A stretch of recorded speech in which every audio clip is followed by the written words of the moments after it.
Və burada mühüm bir məsələyə toxunmaq lazımdır. Əhl-i sünnət məzhəblərində məbdəul icad məsələsi anlamı var. Yəni, Allah Cəllə və Alanın bizi bilirik ki, sifətləri var. Allah Cəllə və Ala nə ilə xəlq edir, hansı sifətlə xəlq edir məsələsində əhl-i sünnət məzhəbləri arasında müxtəlif görüşlər var. Bizim qeyd etdiyimiz bu görüş, yəni Allah Cəllə və Ala qüdrət sifəti ilə icad edir. Bu əşarilərin görüşünə müvafiq olan görüşdür. Çünki əşarilərə görə Allah Cəllə və Ala qüdrət və iradə sifəti ilə hər bir məxluqatı icad edir. Və qüdrət sifətinin hər bir mümkün olanı izhar etdiyini, yaratma anında təsir gücünü ortaya qoymasını bildirmək istəyir. Yəni Allah Cəllə və Ala öz qüdrəti ilə olmayan bir şeyi icad edir, yəni onu izhar edir mənasında istifadə edirlər alimlər. Və Allah Cəllə və Alanın məxluqatı qüdrət və iradə sifəti ilə xəlq etməsi bu həmbəllərin bir görüşü hesab olunur və qeyd etdiyim kimi İbn Həmdən Nihayətul Mubtədiin kitabında, həmçinin İbn Aqil, İbn Zəğuni və görüşlərin birində Qadi Əbu Ya'lə bu görüşü tərcih etmişlər. Biz bu görüşün mötəməd olduğunu desək, halbuki mötəməd görüş deyəcəyim görüşdür. Bu görüşə görə xəlq sifəti əslində vücudi sifət hesab olunmayacaq və əzəli sifət hesab olunmayacaq. Bu görüşün doğru olduğunu desək, biz deyəcəyik ki, Allah Cəllə və Alə qüdrət və iradə sifəti ilə xəlq edir. Lakin xəlq etmə sifəti bu görüş sahiblərinə görə etibari yaxud da ki, izafi sifətlərdən hesab olunur. Yəni, etibari yaxud izafi həqiqətdə mövcud olmayan nisbi sifətlərdir. Lakin alimlər bunu da sifət adlandırmışlar. Vücudi sifət isə Allah Cəllə və Alanın zatında qaim olan sifətlərdir. Elmdir, qüdrətdir, iradədir. Bunlar Allahın zatında mövcud olan sifətlərdir. Lakin bəzi sifətlər var ki, alimlər onu sifət adlandırsalar belə, onun Allahın zatında qaim, mövcud olduğunu demirlər. Onlar etibari yaxud nisbi sifətlərdir. Allah Cəllə və Ala məxluqatı xəlq və iradə sifəti ilə yaradır. Bizim alimlər xəlq sifətinin əzəli sifət olduğunu qeyd etmişlər. Qüdrət sifəti hər hansı bir şeyi təshih edir. Əl-qudra musahhihə vəl-iradə muxassısə. İradə isə xüsusiləşdirici sifət hesab olunur. Yəni, ehtimallardan birini müəyyənləşdirən sifətdir. Misal üçün, qüdrət sifəti sadəcə mümkün olanın baş verməsinə imkan yaradır. Mümkün olan bir şeyin baş verməsinə imkan yaradır. Misal üçün, bir insanı yaratmaq mümkündür, düzdür. Allahın qüdrəti buna yol verir. Ancaq bunun baş verməsi heç də zəruri deyil. Deməli, qüdrət sifəti musahhihə, mucibə deyil. Yəni, Allah Cəllə və Alə buna imkan verir, lakin bu vacib deyil. İradə isə muxassıs, yəni mümkün şey ya var olacaq, ya da ki, olmayacaq, yaxud da ki, yox olacaq. Yəni, iradə mümkünlərdən birini xüsusiləşdirən və ayıran bir sifətdir.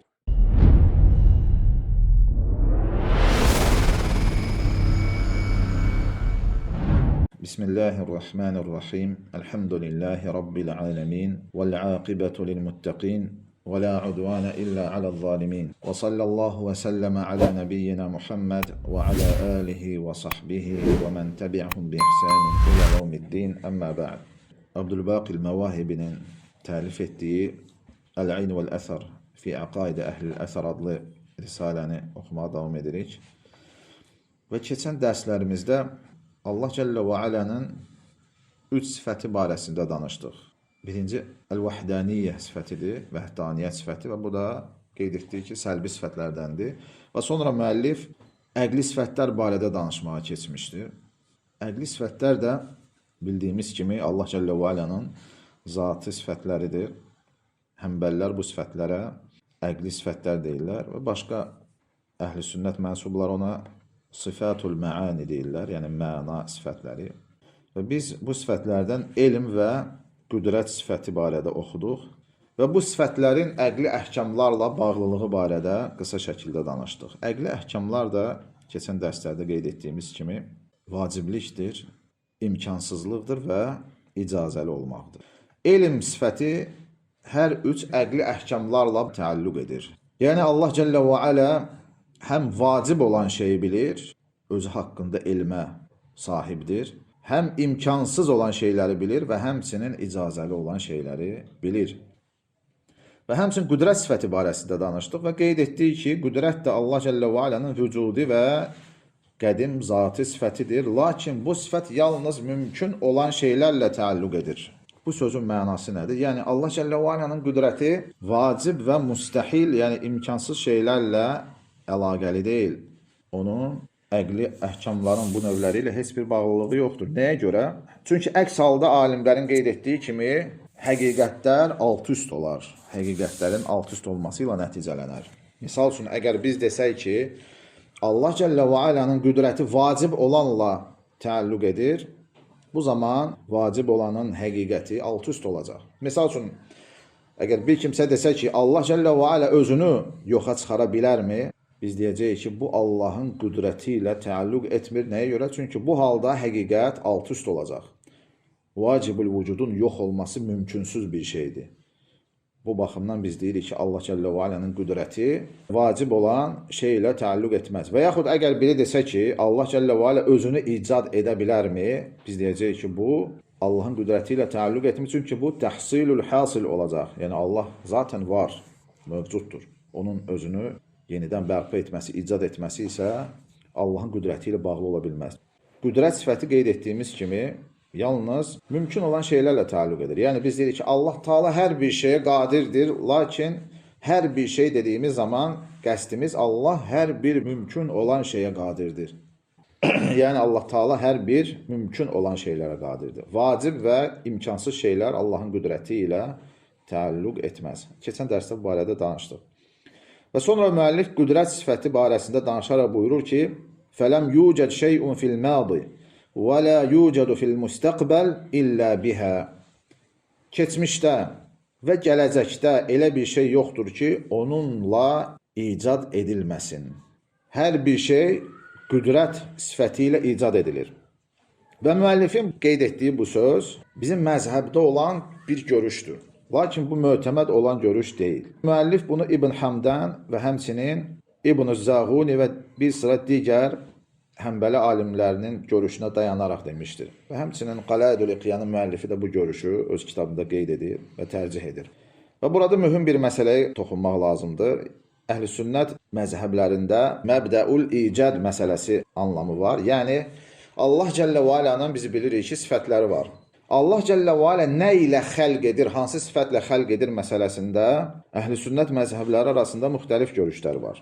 Bizim qeyd etdiyimiz bu görüş, yəni Allah Cəllə və Alə qüdrət sifəti ilə icad edir, bu əşarilərin görüşünə müvafiq olan görüşdür. Çünki əşarilərə görə Allah Cəllə və Alə qüdrət və iradə sifəti ilə hər bir məxluqatı icad edir. Və qüdrət sifətinin hər bir mümkün olanı izhar etdiyini, yaratma anında təsir gücünü ortaya qoymasını bildirmək istəyir.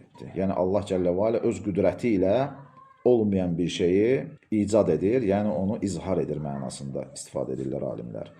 Və Allah Cəllə və Alənin məxluqatı qüdrət və iradə sifəti ilə xəlq etməsi bu həmbəlilərin bir görüşü hesab olunur və qeyd etdiyim kimi İbn Həmdən Nihayətül Mübtədiin kitabında, həmçinin İbn Aqil, İbn Zəğuni və görüşlərin birində Qadi Əbu Ya'lə bu görüşü tərcih etmişlər. Biz bu görüşün mötəməd olduğunu desək, halbuki mötəməd görüş deyəcəyim görüşdür. Bu görüşə görə xəlq sifəti əslində vücudi sifət hesab olunmayacaq və əzəli sifət hesab olunmayacaq. Bu görüşün doğru olduğunu desək, biz deyəcəyik ki, Allah Cəllə və Alə qüdrət və iradə sifəti ilə xəlq edir. Lakin xəlq etmə sifəti bu görüş sahiblərinə görə etibari yaxud da ki, izafi sifətlərdən hesab olunur. Yəni, etibari yaxud izafi həqiqətdə mövcud olmayan nisbi sifətlərdir. Lakin alimlər bunu da sifət adlandırmışlar. Vücudi sifət isə Allah Cəllə və Alənin zatında qaim olan sifətlərdir. Elmdir, qüdrətdir, iradədir. Bunlar Allahın zatında mövcud olan sifətlərdir. Lakin bəzi sifətlər var ki, alimlər onu sifət adlandırsalar belə, onun Allahın zatında qaim, mövcud olduğunu demirlər. Onlar etibari yaxud nisbi sifətlərdir. Məsəl üçün, əşarilərə görə xəlq sifəti izafi yaxud da ki, nisbi sifət adlanır. Çünki onlara görə xəlq ilə məxluq eynidir. Necə ki, Əbul-Həsən Əl-Əş'əri deyir ki, xəlq, məxluq eyni şeydir. Yəni, Allah Cəllə və Alə qüdrəti ilə yaradır. Lakin Allah Cəllə və Alə yaratdıqda məxluq ortaya gəlir və məxluq ortaya gəldikdə əslində elə məxluq xəlqin özüdür. Ona görə demişlər ki, Allah Cəllə və Alə qüdrəti ilə xəlq edir və bütün sifətlər xəlqdir, ruzi vermədir, diriltmədir, öldürmədir və s. Onlar hamısı qüdrət məfhumuna daxildir. Məsəl üçün, Allah Cəllə və Alə ruzi vermək istədikdə bunu qüdrəti ilə yerinə yetirir və bu sifət də nə adlandırılır? Ruzi vermə sifəti. Yaxud da ki, hansısa bir canlını və yaxud hansısa bir varlığı diriltmək istədikdə öz qüdrəti ilə bunu edir və bu da diriltmə adlandırılır və yaxud da öldürmə adlandırılır və s. Yəni bütün bu sifətlər əslində izafi yaxud nisbi sifətlərdir. Həqiqətdə mövcud olmayan və qüdrət sifəti ilə bağlı olan sifətlərdir. Bu əşarilərin həmçində həmbəllərin bir görüşüdür. İkinci görüş isə, və bu da mötəməd olan görüşdür həmbəllər qatında, Allah Cəllə və Alə məxluqatı xəlq və iradə sifəti ilə yaradır. Bizim alimlər xəlq sifətinin əzəli sifət olduğunu qeyd etmişlər. Qüdrət sifəti hər hansı bir şeyi təshih edir. Əl-qudra musahhihə vəl-iradə muxassısə. İradə isə xüsusiləşdirici sifət hesab olunur. Yəni, ehtimallardan birini müəyyənləşdirən sifətdir. Misal üçün, qüdrət sifəti sadəcə mümkün olanın baş verməsinə imkan yaradır. Mümkün olan bir şeyin baş verməsinə imkan yaradır. Misal üçün, bir insanı yaratmaq mümkündür, düzdür. Allahın qüdrəti buna yol verir. Ancaq bunun baş verməsi heç də zəruri deyil. Deməli, qüdrət sifəti musahhihə, mucibə deyil. Yəni, Allah Cəllə və Alə buna imkan verir, lakin bu vacib deyil. İradə isə muxassıs, yəni mümkün şey ya var olacaq, ya da ki, olmayacaq, yaxud da ki, yox olacaq. Yəni, iradə mümkünlərdən birini xüsusiləşdirən və ayıran bir sifətdir. Lakin dediyim kimi, bəzi alimlərimiz, həmçinin Səffərini də öz kitabı Ləvamil Ənvaril Bəhiyyə kitabında bu görüşə meyl edir, yəni ikinci görüşə. Buyurur ki, qüdrət sifəti barədə danışarkən buyurur ki, Hiyyə sıfətun əzəliyyə tuəssiru fil məqdurati ində təalluqihə bihə. Qüdrət sifəti məqdur olan, yəni qüdrət çərçivəsində daxil olan mümkün şeylərlə təalluq edəcəyi zaman, yəni bağlılıq yaranacağı zaman ona təsir edir. Halbuki biz qeyd etdik ki, təsir edici sifət əslində həmbəllər qatında xəlq sifətidir. Lakin bu ikinci görüşdür ki, bu əşari imamlarının, əşari alimlərinin görüşüdür. Və bir sıra alimlərimiz də, hətta mütəəxir alimlərimiz, həmbəllər, əşarilərin bu görüşünə meyl etmişlər və qüdrətin əslində təsir edici sifət olduğunu qeyd etmişlər. Yəni, yaratma anında təsir edici sifətin qüdrət sifəti olduğunu demişlər. Həmçinin qeyd etmək lazımdır ki, Allah Cəllə və Alə maturidilərə görə hər bir şeyi təqvin və iradə sifəti ilə yaradır. Çünki maturidilərə görə təqvin Allah Cəllə və Alənin əzəli sifətidir. Həmbəli imamlarına görə isə Allah Cəllə və Alənin xalq sifəti əzəli sifəti hesab olunur. Və bəlli olur ki, həmbəllərə görə yaratma xalq sifəti ilə baş verir. Xalq sifəti həmbəllərə görə əzəli sifət hesab olunur. Və sonra müəllif buyurur ki, وَبِأَنَّهُ تَعَالَى مُرِيدٌ بِإِرَادَةٍ وَاحِدَةٍ ذَاتِيَّةٍ قَدِيمَةٍ مُتَعَلِّقَةٍ بِكُلِّ مُمْكِنٍ. Növbəti sifət barədə danışır. Bu da iradə sifətidir. İradə sifəti də həmçinin Allah Cəllə və Alənin əqli sifətlərindən hesab olunur. Allahın zatı sifətlərindəndir. Və buyurur ki, Allah bir zatı qədim və hər bir mümkünlə təalluq edən istək sifəti ilə yaxud iradə sifəti ilə istəyəndir. İradə sifəti ilə vəsf olunmaqdadır. Və iradə sifəti də vacib zati sifətlərindən hesab olunur. Yəni, bu mətndə qeyd olunan üçüncü vacib zati sifətdir. Nəyə görə üçüncü? Çünki birinci sifət səlbi sifəti idi. Yəni, vəhdaniyyət səlbi sifətlərdən sayılır. Və iradə sifətinin qüdrət sifəti ilə olan müştərək bir xüsusiyyəti var. İradə sifətinin qüdrət sifəti ilə bərabər yalnız mümkün olan şeylərlə təalluq etməsidir. Allah Cəllə və Alə mümkünsüz olan bir şeyi istəyə bilərmi? Həmbəli imamlarına görə, əgər Allah Cəllə və Alə bir şey istəyirsə, o baş verir. Əgər Allahın istədiyi hər bir şey baş verirsə, deməli, mümkünsüz olan şeyin baş verməsi inqilabul həqiqə olur. Yəni, əslində həqiqətin alt-üst olmasıdır ki, bu əqlən mümkünsüz olacaq bir şeydir. Deməli, iradə sifəti yalnız mümkün olan şeylərlə təalluq edir. Və iradə sifətinin də biz qeyd etdik, xüsusiyyəti xüsusiləşdirmədir. Yəni, ənəhə sifətun muraccihatun lil-vücudi aləl-ədəm, əv lil-ədəmi aləl-vücud. Yəni, Allahın iradə sifəti hər hansı bir şeyin var olmasını və yaxud da ki, yox olmasını tərcih edir. Ya olacağını, yaxud yox olacağını. Deməli, Allahın iradə sifətinin xüsusiyyəti, mənası budur. Yəni, məsələn, Allah Taala öz iradəsi ilə hər hansı bir qardaşın var olmasını istəmişdir. Və o var olan məxluq da mümkün olan varlıqdır. Və bu da Allahın iradə sifəti ilə xüsusiləşmə nəticəsində baş verir. Və alimlərimiz buyururlar ki, iradə əslində elm sifətinə bağlı olan bir sifətdir. Çünki Allah Cəllə və Alə hər bir mümkünü biləndir. Və sonra onun ya var olmasını, yaxud da yox olmasını istəyir. Lakin sonra dediyimiz zaman biz o mərhələləri qeyd etdik. Allah Cəllə və Alə öz qüdrəti ilə hər hansı bir şeyin mümkünü yaranmasına uyğunluq yaradır. Sonra onu xüsusiləşdirir, sonra onu xəlq edir. Və bu sonralıq əslində bu ardıcıllıq zaman ardıcıllığı yox, zatı ardıcıllıq adlanır. Çünki Allah Cəllə və Alə qatında zaman məfhumu yoxdur ki, Allah Taala bu ardıcıllığı zaman nisbəti ilə yerinə yetirsin. Sadəcə biz onu sadaladığımız zaman bu şəkildə qeyd edirik. Çünki bizim təbiətimizdə ardıcıllıq var. Halbuki Allah Cəllə və Alədə o şey mövcud deyil. Və həmçinin biz Allahın kəlamı barədə oxuyacağımız zaman biləcəyik ki, Allahın kəlamı hərf və səs olaraq isbat edilsə də belə həmbəllər qatında, lakin bu hərf və səsin ardıcıllığı yoxdur. Allahın zatında qaim olan kəlamında ardıcıllıq mövcud deyil. Çünki ardıcıllıq əslində bir şeyin hədis olduğunu gərəkdirir. Yəni sonradan peyda olduğunu gərəkdirir. Və beləliklə alimlərimiz buyururlar ki, Allah Taala hər bir mümkünü bilir və sonra onun var olmasını yaxud yox olmasını istəyir.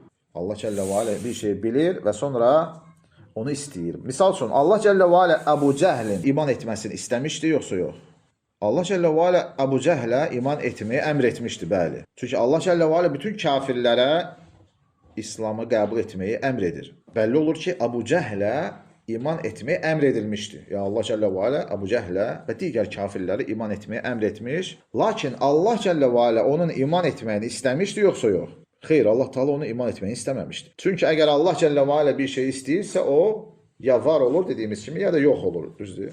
Bu baxımdan alimlərimiz buyururlar ki, Allah Cəllə və Alə Əbu Cəhlə iman etməyi əmr etmiş, lakin onun iman etməyini istəməmişdi. Çünki əgər Allah Cəllə və Alə onun iman etməyini istəsəydi, bu mütləq baş verəcəkdi. Lakin Allah Cəllə və Alə ona küfr etməyi qadağan etmişdi. Biz deyirik ki, iman etməyi əmr etmiş və küfr etməyi qadağan etmişdi. Lakin Allah Cəllə və Alə onun iman etməyini istəməmiş, nə də küfründən əl çəkməyini. Təbii ki, biz bu məsələnin hikmətini araşdırmırıq ki, nəyə görə belə bir şey baş vermiş. Çünki bu şeylər əslində araşdırılmaz. Allah nəyə görə belə etdi, nəyə görə bu şeylərin illəti, hikməti, bu şeylər araşdırılmaz. Bu Allah Cəllə və Alənin uca elmi və istəyi ilə baş vermişdir. Və biz deyirik ki, Allah Cəllə və Alə onun kafir olmağını istəmişdir. Biz deyirik ki, Allah Cəllə və Alə Əbu Cəhlin və digər kafirlərin kafir olmalarını istəmişdir. Mütəzillər isə fərqli görüş demişlər. Demişlər ki, Allah Cəllə və Alə Əbu Cəhlin iman etməsini istəmiş və ona bu şeyi əmr etmişdi. Əbu Cəhlin kafir olmağını istəməmiş və ona bu şeyi qadağan etmişdi. Bu əslində Mütəzililərin sözüdür. Və inşallah ki, növbəti dərsimizdə Allah Taala'nın həyat sifəti barədə danışmağa davam edəcəyik. Allah Cəllə və Alə bizi eşidib fayda götürən qullarından etsin. Və əxiru də'vana enilhamdülillahi rabbil alemin.